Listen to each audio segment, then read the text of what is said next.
Hola, vengo a hablaros de los tejidos del cuerpo humano. Los tejidos son agrupaciones de células que pueden estar unidas entre sí por sus membranas o en una matriz acuosa con fibras. Hay células diferenciadas y otras sin diferenciar. Las diferenciadas se han especializado para realizar una función concreta y además han perdido la capacidad de reproducción. En cambio, las no diferenciadas o células madre sí tienen la capacidad de reproducirse porque se mantienen en el tejido para proliferar cuando las diferenciadas mueren. Tenemos cuatro tipos de tejidos: el tejido epitelial, el conectivo, el muscular y el nervioso. Comencemos por el tejido epitelial, pero para ponernos en situación mejor nos vamos a un escenario más adecuado. Acompañadme a la piel de mi brazo.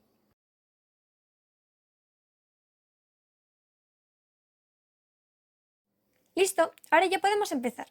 En el tejido epitelial, la sustancia intercelular es muy escasa. Esto se debe a que las células están muy cerca unas de otras, porque deben proteger al cuerpo frente a daños físicos y químicos, y tanto externos como internos.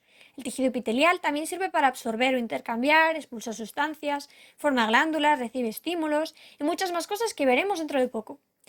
Hay dos tipos, los epitelios de revestimiento y los glandulares. Los epitelios de revestimiento recubren y protegen, formando la superficie corporal, que es donde nos encontramos ahora mismo, pero también las cavidades internas o mucosas. Tienen la capacidad de renovarse porque se dañan fácilmente. Veamos cómo se clasifican.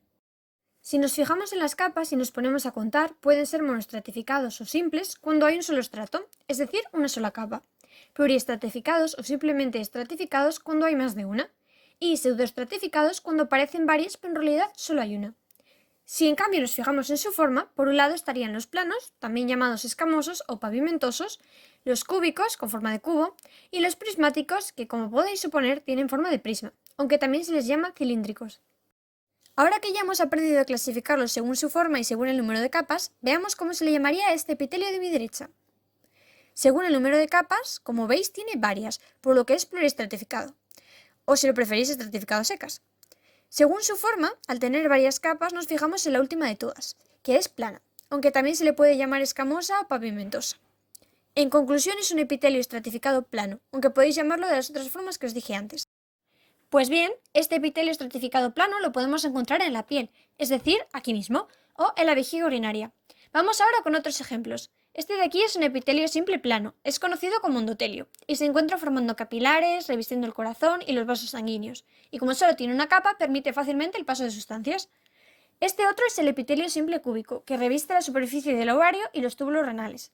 Y este otro es simple prismático, pero normalmente sus células tienen microbiosidades que sirven para aumentar la superficie de absorción en el aparato digestivo. Finalmente tenemos el epitelio pseudoestratificado, que lo podemos encontrar en la tráquea, bronquios y bronquiolos. Como peculiaridad, tiene cilios que al moverse arrastran partículas que quedarán atrapadas en el moco, ayudando a expulsarlas del organismo. Eso es todo lo que tengo que decir sobre los epitelios de revestimiento, pero todavía nos quedan los glandulares. Su función consiste en la secreción de sustancias, y pueden ser células que se encuentran en otros epitelios o agrupaciones de células que forman glándulas. Estas glándulas a su vez pueden ser exocrinas, es decir, que vierten hacia el exterior o alguna cavidad que dé a él, como pueden ser las glándulas salivales, que vierten al tubo digestivo, que, aunque es verdad que está dentro del cuerpo, da al exterior. Luego están las endocrinas, que vierten al torrente sanguíneo, como por ejemplo el tiroides. Y finalmente las mixtas, que segregan sustancias tanto al torrente como al exterior. Y un ejemplo sería el páncreas. Este era el tejido epitelial, pero nos quedan otros tres. El siguiente tejido del que os voy a hablar es el conectivo, cuya función consiste en conectar los tejidos, formando el soporte de nuestro cuerpo. Lo forman células y una matriz en la que hay muchas fibras que pueden ser de colágeno, que dan resistencia y flexibilidad, de elastina, que dan elasticidad, o reticulares, que forman un entramado. Hay 5 tipos de tejidos conectivos: el conjuntivo, el adiposo, el cartilaginoso, el óseo y el sanguíneo. Empecemos por el conjuntivo. Seguidme en mis cuerdas vocales para verlo más de cerca. El tejido conjuntivo une, envuelve, refuerza y nutre otros tejidos y órganos. Se regenera rápidamente y sustituye los tejidos dañados, dejando cicatrices. En este tejido encontramos células llamadas fibrocitos cuando son maduras y fibroblastos cuando son más jóvenes, que se encargan de formar las fibras de las que os hablaba antes. Según el tipo de fibras que tenga, hay tres clases de tejido conjuntivo. El denso, con fibras de colágeno que lo hacen ser muy resistente y que se encuentra en tendones y ligamentos. El elástico, con muchas fibras de elastina que le aportan evidentemente elasticidad y que se encuentra también en ligamentos y en las cuerdas vocales, es decir, aquí mismo lo podemos encontrar. Y en las pleuras pulmonares, que necesitan también ser elásticas para poder agrandarse y encogerse. Y el tercer tipo, que es el laxo, el cual tiene pocas fibras y mucha matriz. Está debajo de la epidermis, nutriéndola, que por cierto, este es el motivo por el que la piel más externa se renueva continuamente, porque al estar muy alejada del tejido laxo, dejan de llegarle los nutrientes y las células van muriendo. Pero también se encuentra rellenando órganos. Ahora le toca el turno al tejido adiposo. Vamos a la grasa de mi panza, que como se podrá apreciar, tengo un poquito.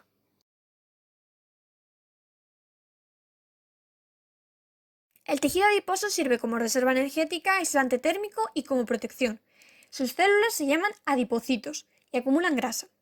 Hay dos tipos de tejido adiposo, el blanco o amarillo y el pardo. El blanco tiene adipocitos con una gran vacuola llena de grasa que fuerza al núcleo y demás órganos a estar desplazados.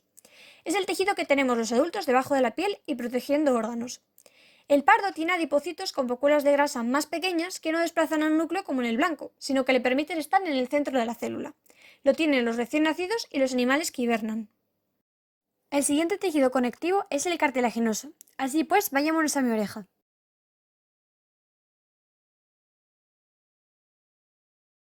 El tejido cartilaginoso o simplemente cartílago es flexible y sólido y algo elástico. Sus células son los condrocitos. Tienen mucha matriz con fibras de colágeno y elastina. Es nutrido por el tejido conjuntivo llamado pericondrio, que lo rodea y lo sustituye si es dañado, dejando una cicatriz, que es lo que os comentaba que ocurría cuando se hablaba del tejido conjuntivo. Hay tres tipos de cartílago: el hialino, el fibroso y el elástico. El hialino está en la nariz, laringe, articulaciones, bronquios, etc. y tiene pocas fibras de colágeno que son finas y mucha matriz. El fibroso, en cambio, tiene fibras de colágeno más gruesas y abundantes que lo hacen muy resistente y lo encontramos en los meniscos y en los discos intervertebrales.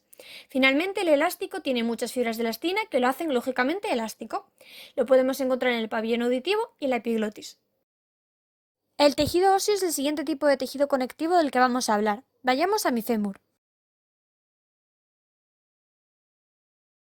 El tejido óseo es rígido y resistente porque se encarga de formar el esqueleto, servir de sostén, proteger a los órganos y además también se encarga de reservar calcio y albergar la médula ósea. Lo forma una matriz abundante y rígida, debido a las sales de fósforo y calcio y a las fibras de colágeno que la componen. Sus células son los osteoblastos, osteocitos y osteoclastos. Los osteoblastos forman el hueso y están en la superficie. Los osteocitos son células maduras que están inmóviles en la matriz manteniendo el tejido óseo y se comunican entre sí por sus ramificaciones. Y finalmente los osteoclastos son células móviles que regeneran el hueso digiriendo la matriz y liberando calcio y fósforo. Es decir, los osteoclastos, por así decirlo, rompen el hueso, los osteoblastos lo reparan y los osteocitos simplemente están inmóviles manteniendo el tejido. Hay dos tipos de tejido óseo, el compacto y el esponjoso. El compacto se halla en la diáfisis de los huesos largos, que viene siendo la zona del centro, y en el resto de huesos se encuentra en la parte exterior. Tiene osteonas, también llamadas sistemas de Havers, en las que hay osteocitos formando lagunas, que a su vez se organizan concéntricamente en torno al conducto de Havers, por el que pasan los vasos sanguíneos y las fibras nerviosas. El esponjoso lo encontramos en la epífisis de los huesos largos, es decir, en los extremos, y también lo podemos encontrar en huesos cortos y planos. Lo forman trabéculas compuestas por laminillas de matriz, lagunas y osteocitos, que dejan huecos que albergan la médula ósea. El último tejido conectivo es el sanguíneo o hematopoyético, así que vamos a la sangre. Y, por cierto, que nadie se desmaye.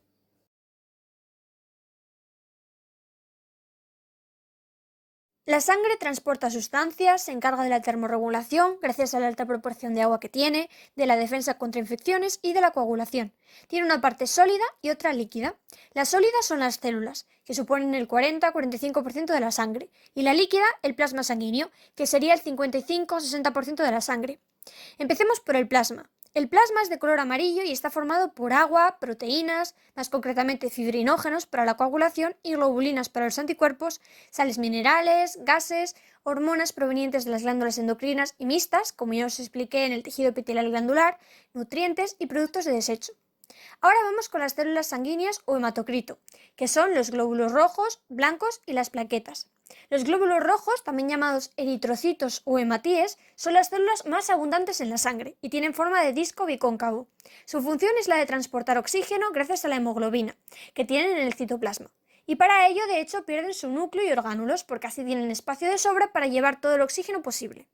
Los glóbulos blancos o leucocitos se encargan de la defensa de nuestro cuerpo, y para ello tienen la capacidad de atravesar los vasos sanguíneos e ir a la zona dañada que necesita ayuda. Hay dos tipos, los granulocitos con gránulos y los agranulocitos sin gránulos.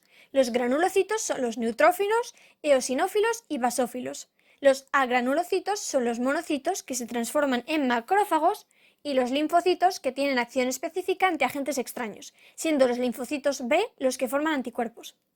Y finalmente tenemos las plaquetas o trombocitos, que son fragmentos de células que no tienen núcleo y que se encargan de la coagulación sanguínea. La sangre es el último tipo de tejido conectivo, pero aún nos quedan el tejido muscular y el nervioso, así que vamos a mi bíceps.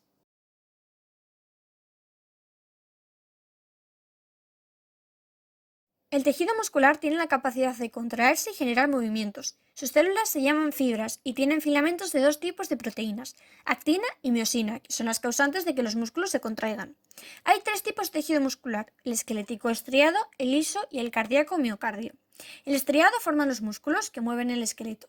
Por ejemplo, en el bíceps, que es en donde estamos, hay tejido estriado. Tiene fibras que, como os decía antes, son las células, muy largas, con varios núcleos cada una dispuestos en zona periférica, y los filamentos de actina y miosina se disponen como bandas perpendiculares a las propias fibras a modo de estrías. La contracción del tejido muscular estriado es rápida y voluntaria. Para acordaros de esto, pensad por ejemplo en el bíceps, que lo podemos controlar voluntariamente y además lo movemos rápidamente también. El tejido muscular liso, en cambio, está en las paredes del tubo digestivo, del aparato respiratorio, en arterias, etc. Y sus células son fusiformes, es decir, tienen forma de huso, y su único núcleo está en el centro. No presentan estriación, aunque sí filamentos. Su contracción es lenta e involuntaria. Pensad en el esófago, que se mueve sin que lo controlemos, y encima los movimientos peristálticos son relativamente lentos. Y finalmente el tejido muscular cardíaco o miocardio a secas solo está en el corazón, y sus células, al igual que las del liso, solo tienen un núcleo, aunque a veces dos, y al igual que el esquelético presenta estriación. Su contracción es rítmica e involuntaria, y pensad en el corazón que late rítmicamente e involuntariamente porque no podemos controlar cuándo late ni cuándo deja de latir. Ahora vamos con el último tejido, el nervioso. Seguidme al cerebro.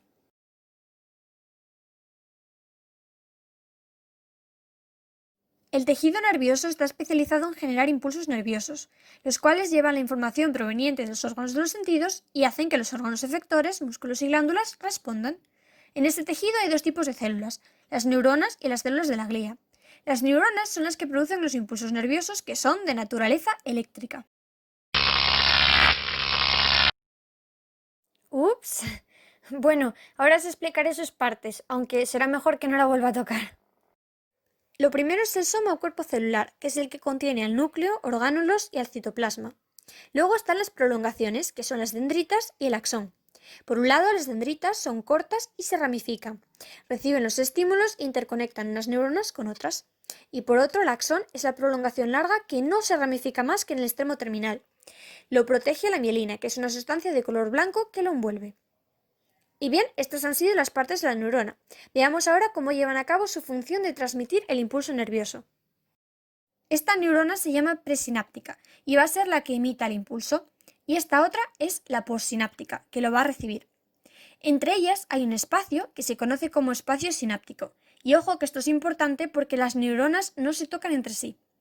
Pues bien, lo que ocurre es que el impulso nervioso se produce debido a un cambio de polaridad de la membrana de la presináptica y una vez que este impulso llega al axón, se produce la sinapsis, que consiste básicamente en liberar unas sustancias químicas, los neurotransmisores, al espacio sináptico.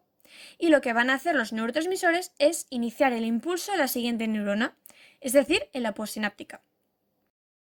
Ahora os voy a enseñar las células de la glía, que es el otro tipo de células que hay en el tejido nervioso y que se encargan precisamente de acompañar a las neuronas para nutrirlas, sostenerlas y proporcionar aislamiento eléctrico. Son las células de Schwann y los oligodendrocitos, la microglía y los astrocitos o astroglía. Las células de Schwann y los oligodendrocitos recubren los axones y segregan mielina, facilitando la transmisión del impulso nervioso. La microglía capta y destruye los productos de desecho.